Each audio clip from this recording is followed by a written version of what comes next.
Hello guys, कैसे हैं आप सभी लोग। आई होप आप सभी लोग अच्छे होंगे। Welcome to our channel and thank you so much. आपने जो लास्ट वीडियो में हमारे इतना सपोर्ट दिखाया उसके लिए दिल से धन्यवाद। तो ये कहानी दिल्ली में रहने वाले कटारिया परिवार की है। कटारिया परिवार में पूरे 5 सदस्य थे। एक जो हस्बैंड थे वो, उनकी वाइफ, उनके 2 बच्चे, एक लड़का एक लड़की। दोनों बहुत छोटे थे, 7 साल और 10 साल के होंगे। जो बच्ची थी वो 10 साल की थी और उनके पिताजी रहते थे, मतलब ग्रैंडफादर उन बच्चों के। वैसे तो ये चीज़ कटारिया परिवार में हर साल होते हुए आ रही थी, लेकिन इस साल थोड़ा चीज़ें अलग थी।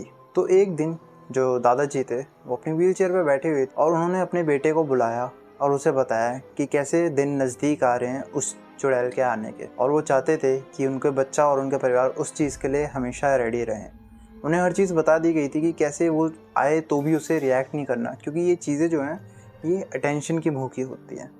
जो आप देखते हो पैरानॉर्मल वीडियोस में कि चीज़ें ऐसे ऊपर से गिर रही हैं नीचे, यहाँ वो सब हो रहा है, चीज़ें हिल रही हैं, वो एक्चुअल में उनका एक अटेंशन ग्रैब करने का तरीका होता है। वो चाहते हैं कि आप उनकी प्रेजेंस को महसूस करें, और जैसे ही आप उन्हें अटेंशन देते हो वो और एग्रेसिव हो जाती हैं, क्योंकि उन्हें पता चल चुका होता है कि हाँ आप उन पर अटेंशन दे रहे हो, ध्यान दे रहे हो।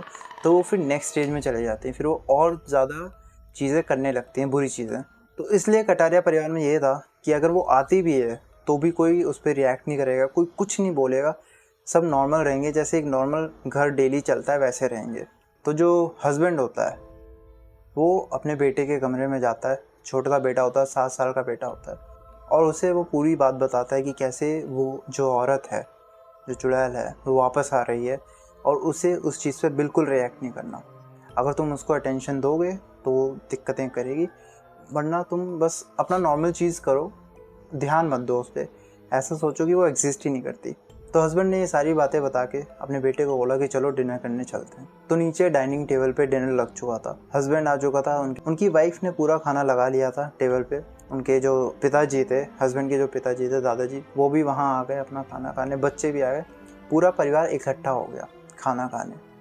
अब पूरे परिवार का बस मेन जो मोटिव यही था कि कुछ भी हो घर में, आसपास कुछ भी हो, हमें रिएक्ट नहीं करना। तो जब वाइफ खाना सारा सर्व कर देती है बच्चों को, तो ऊपर कमरे से एक हल्की सी आवाज़ आती है गेट खुलने की, धीरे से।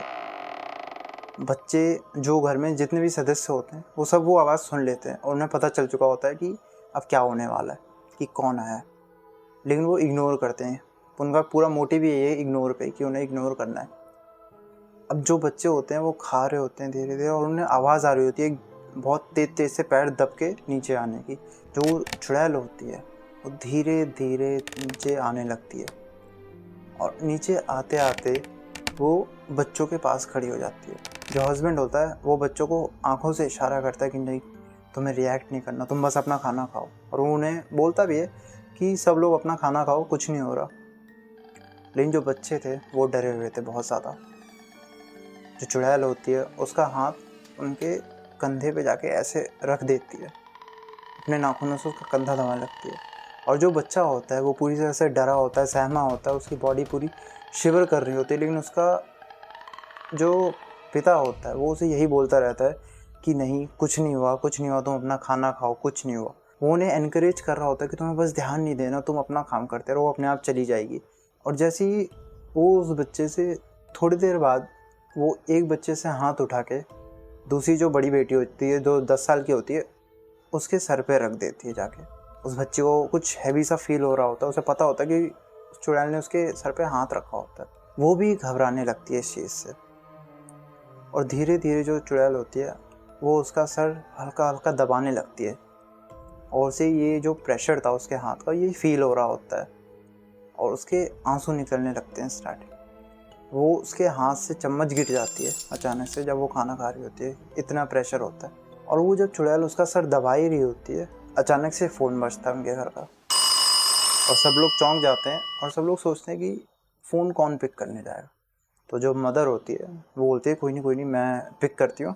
वो घबरा के उठती है और दूसरे कमरे में चली जाती है फ़ोन पिक करने।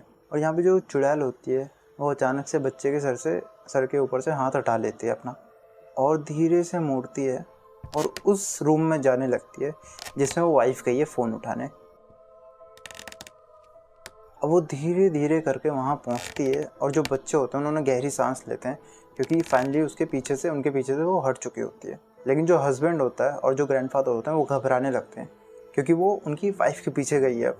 और चुड़ैल धीरे धीरे करते करते उस रूम के बाहर खड़ी हो जाती है और अंदर चली जाती है। अंदर जाती है, ये लोग अभी भी टेबल पे बैठे होते हैं और उन्हें तेज़ से चिल्लाने की आवाज़ें आती हैं। जो माँ होती है वो इन सब चीज़ों से परेशान हो चुकी होती है और वो गुस्से में उस चुड़ैल को अटेंशन दे देती है जो उसे चाहिए होती थी, कि कोई उसकी प्रेजेंस को एडमायर करे। और वो जो लेडी होती है, मदर होती है, वो उस चुड़ैल को यही बोलती है कि तुम मेरे बच्चों का पीछा छोड़ दो, तुम उनको ऐसे ऐसे परेशान करती हो, उनका पीछा छोड़ो भगवान के लिए, ये वो। और जैसे चुड़ैल को पता चलता है कि उसकी जो प्रेजेंस है उसे इन लोगों ने एक्सेप्ट कर लिया है कि हाँ ये चीज़ एग्जिस्ट कर रही है, वो और एग्रेसिव हो जाती है और वो उसे उठा के दीवार की तरफ तेज़ से पटक देती है। और ये लोग जो टेबल पे बैठे हैं, दादा और ये पोते और जो हस्बैंड है, ये सुन रहे होते हैं और ये लोग भी रोने लगते हैं। तो जो हस्बैंड होता है वो भाग के जाता है उसे बचाने, और जैसे ही वो जाता है वो दरवाज़ा गेट बंद हो जाता है अपने आप, जिसमें वो वाइफ थी, फ़ोन उठाया था। और अंदर से चीखने चिल्लाने की आवाज़ें आ रही हैं, दर्द भरी आवाज़ें आ रही होती हैं और हस्बैंड बाहर से बस दरवाज़ा ठोक ही रहा होता है कि अंदर किसी तरह से चला जाए, लेकिन वो जा नहीं पाता। थोड़ी देर बाद दरवाज़ा अपने आप खुलता है और जो हस्बैंड होता है वो भी अपने आप अंदर चला जाता है और बाहर आती है तो सिर्फ उसकी लाश। अब जो बच्चा है डाइनिंग टेबल के पास से खड़े होकर ये देख रहा है लड़का कि ऐसे ऐसे, और उसे दिख रहा है कि धीरे धीरे परछाई से कोई मतलब कमरे से बाहर आ रहा है, तो उसकी परछाई दिख रही होती है कि धीरे धीरे बड़ी हो रही होती है। तो उसे पता होता है कि धीरे धीरे है, लेकिन वो हट नहीं पाता क्योंकि उसके सामने उसके पिता की लाश गिरी हुई है। तो वो घबराहट में कुछ पता नहीं होता उसे कि उसे क्या करना चाहिए, ना वो हिल पाता है ना भाग पाता है, कुछ नहीं कर पाता। इतने में जैसे ही वो ऑलमोस्ट गेट पे पहुंचने वाले होते चुड़ैल, यहाँ से उसकी बहन जो है वो उसे पकड़ के खींच लेती है, बड़ी बहन जो होती है, और बोलती है शांत रहो, एकदम चुप रहना, कुछ मत करो, अपने आप ये चली जाएगी, तुम्हें कुछ नहीं करना। और जो दादाजी होते हैं जो चल नहीं पाते, वो बस दूर खड़े बेबस होके इन सारी चीज़ों को होते हुए देखते हैं। वो चाह कर भी कुछ नहीं कर सकते क्योंकि उनकी आधी बॉडी पैरालाइज हो रखी है। और जैसे ही वो देखते हैं कि वो चुड़ैल उनके पास आ रही होती है, वो जाके छुप जाते हैं और पूरी रात वहीं छुपे रहते हैं। और सुबह हो जाती है, पूरा दिन उनका ख़त्म हो जाता है। उन्हें पता चल चुका होता है कि हाँ हमने एक दिन और निकाल लिया है, अब ये कुछ टाइम के लिए नहीं आएगी।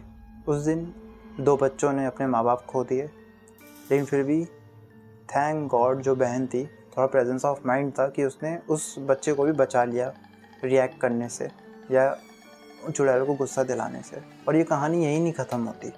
वो बच्चे और जो उनके दादाजी हैं वो आज भी हर साल ये चीज़ फेस करते हैं, बट वो किसी को बताते नहीं हैं और ना उस चीज़ पे रिएक्ट करते हैं। अब धीरे धीरे बच्चों को भी पता चल चुका है कि क्या करना है क्या नहीं करना, तो अब वो भी नहीं रिएक्ट करते, बिल्कुल रिएक्ट नहीं करते, ये सोच के कि हाँ एक दिन की बात है फिर सब खत्म हो जाएगा। तो ये थी आज की वीडियो। आई होप आप लोगों को ये वीडियो अच्छी लगी होगी। अगर अच्छी लगी है तो चैनल को सब्सक्राइब करिएगा, वीडियो को लाइक करिएगा, कमेंट करिएगा। और अगर आपकी खुद की कोई स्टोरी है तो हमने डिस्क्रिप्शन में वीडियो के जीमेल की आईडी दी हुई है, वहाँ पे आप हमें शेयर कर सकते हैं। हम पक्का आपकी स्टोरी को नेक्स्ट वीडियो में फीचर करने की पूरी कोशिश करेंगे। Again thank you so much, जो भी आपने प्यार दिखाया लास्ट वीडियो पे उसके लिए बहुत बहुत शुक्रिया। Thank you.